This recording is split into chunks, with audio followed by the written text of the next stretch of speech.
Bonjour à tous. Donc, on va faire ensemble des murs extérieurs. Pour débuter, je vais commencer par vous ramener à la coupe de mur.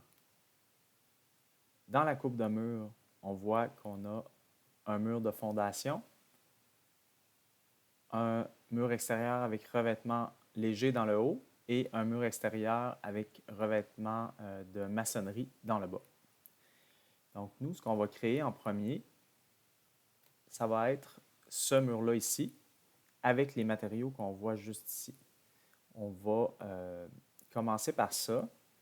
Puis, par la suite, à partir du mur qu'on aura créé, on pourra simplement modifier les matériaux de revêtement pour créer le mur en maçonnerie.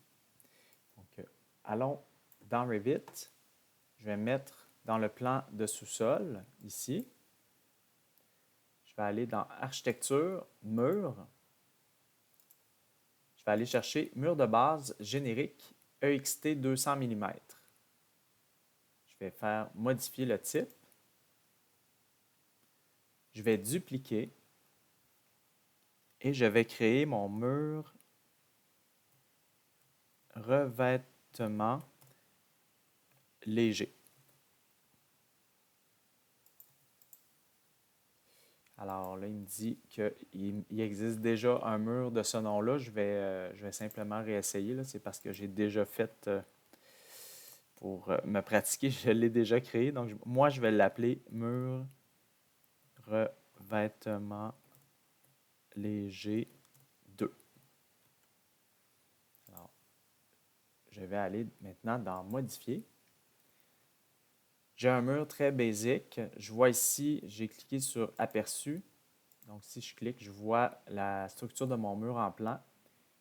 Tout ce que j'ai pour l'instant, c'est la structure qui est là, qu'on ne sait pas trop quel est le matériau, avec des limites de chaque côté. Ça définit les limites de la structure. Donc, je vais faire Insérer et je vais descendre mon nouveau matériau. Et je vais ensuite choisir doublage pour le matériau que je mets ici en bas, qui est côté intérieur. Je vais aller chercher bois résineux.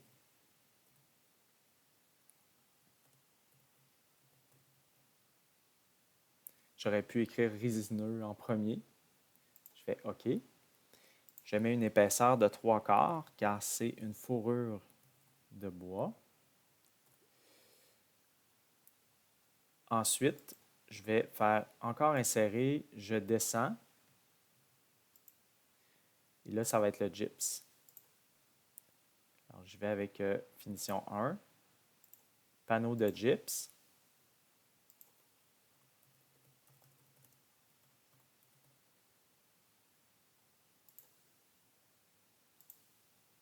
Et un gyps de 1 demi. Donc, un demi-pouce. Je vais aller maintenant indiquer que je veux des 2/6 au niveau de la structure. Alors ça, c'est correct. L'ossature, ça reste tel quel. Je vais choisir bois résineux aussi.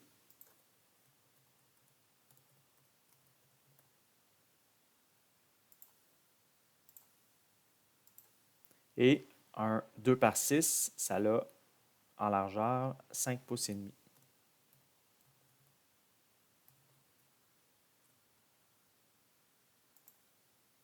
Je vais maintenant insérer les matériaux qui vont vers le côté extérieur du mur. Je commence par l'isolant, non, pas l'isolant rigide tout de suite. Avant ça, je vais mettre le contreplaqué. Dans la catégorie doublage, je vais mettre contreplaqué et le contreplaqué a 3/4 de pouce.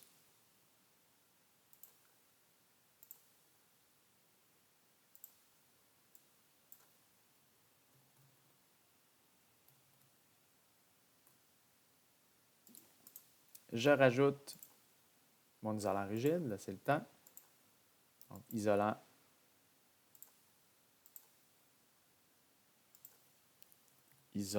rigide.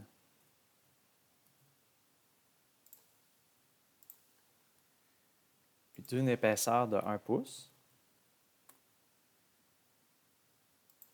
Ensuite, par-dessus ça, j'ai ma latte qui va servir à installer mon revêtement léger, une latte de 3/4. Donc, je fais insérer. Oups, je l'ai fait 2 fois, c'est pas grave. Je commence par changer celui-là qui va être la latte, puis l'autre, ça va être mon revêtement extérieur. Donc, je vais aller chercher isolant ou vide. Donc là, nous, on crée un vide avec nos lattes. Ensuite, résineux.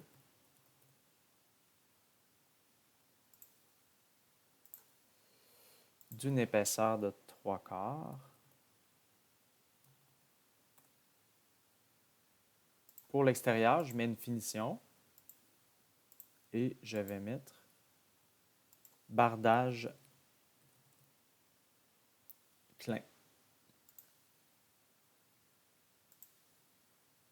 d'une épaisseur de 3/4. Alors, je peux voir ici que mes matériaux sont disposés. Je vais faire OK, puis je vais maintenant être prêt à placer le mur sur mon mur de fondation. Alors, pour être capable de voir dans le plan de sous-sol la fondation comme il faut, ce que j'ai fait, c'est que je suis allé dans niveau de détail élevé, puis style visuel caché, ce qu'on voit en bas ici. Donc, style visuel ligne cachée et niveau de détail élevé. Comment je vais procéder pour placer mon mur? En fait, je vais dire à Revit de venir justifier mon mur par rapport à la face intérieure du mur de fondation. Je vous explique pourquoi. Si on regarde la coupe, vous avez l'intérieur du mur de fondation qui est en alignement avec les montants en 2/6.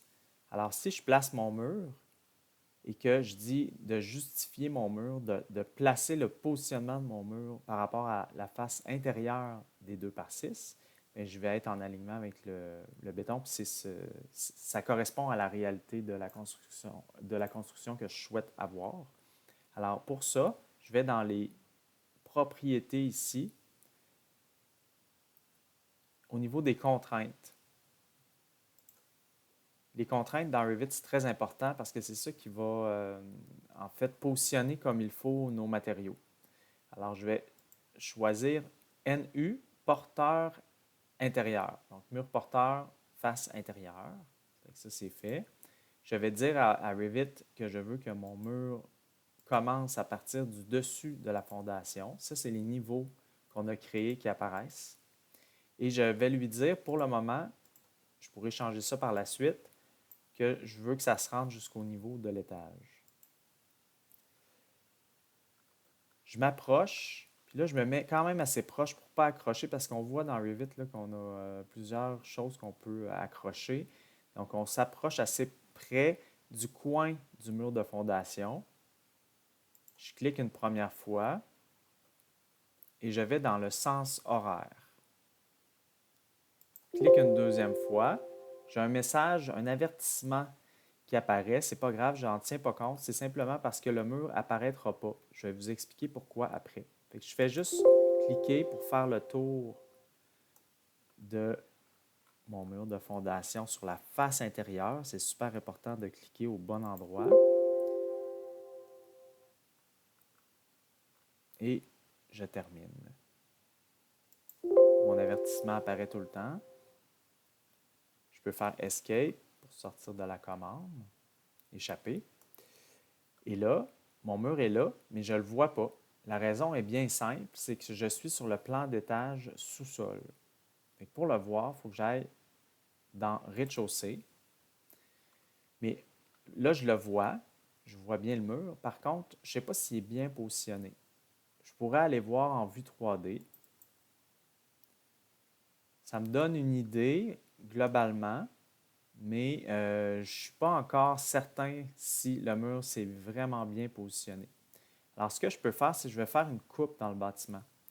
je vais aller dans le plan de rez-de-chaussée. Je vais aller dans Vue ici. Je clique sur Vue, coupe. Et là, je vais cliquer à gauche. Je clique à droite. Et ma vue, je vois qu'elle est orientée vers l'arrière. Pour l'instant, en fait, là, pour faire ma vérification, ça a plus ou moins d'importance. Moi, ça me sert juste à valider comment est constitué mon mur ici. Ici, si je vais à droite ici, je vois qu'il y a coupe qui est apparu. Je clique sur coupe 1. On ne se préoccupe pas des niveaux comme ça qui sont mal placés. Ce n'est pas une vue encore que, en fait, je n'ai pas décidé encore si j'allais garder cette vue-là. C'est vraiment une vue pour valider mes matériaux. Donc là, je vais voir, puis je vois que mes 2x6 sont bel et bien alignés avec le mur de fondation. Alors, ça fonctionne. Je peux maintenant aller créer un mur de maçonnerie à partir de ce mur-là que j'ai créé. Donc, je reviens dans ma vue. Là, je pourrais prendre rez-de-chaussée parce que je ne vais pas l'insérer pour le moment, le mur de maçonnerie.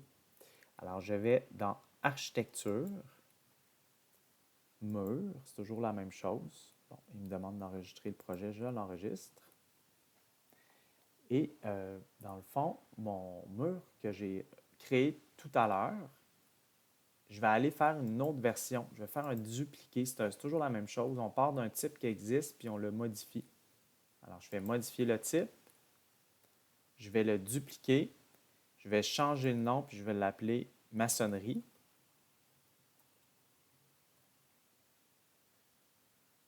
Je vais faire OK. Je vais dans Modifier.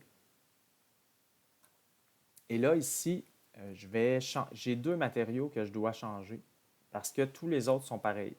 C'est les matériaux qui sont du côté extérieur. J'ai le bardage à clin que je vais remplacer pour de la maçonnerie de 3 pouces et demi d'épaisseur. Donc, je vais aller changer ça. Je vais faire, en fait, je ne chercherai pas maçonnerie, il faut que je cherche brique. Je clique sur brique. Je mets une épaisseur de 3 pouces et demi. On voit qu'elle apparaît là, sur ma vue en plan, juste ici.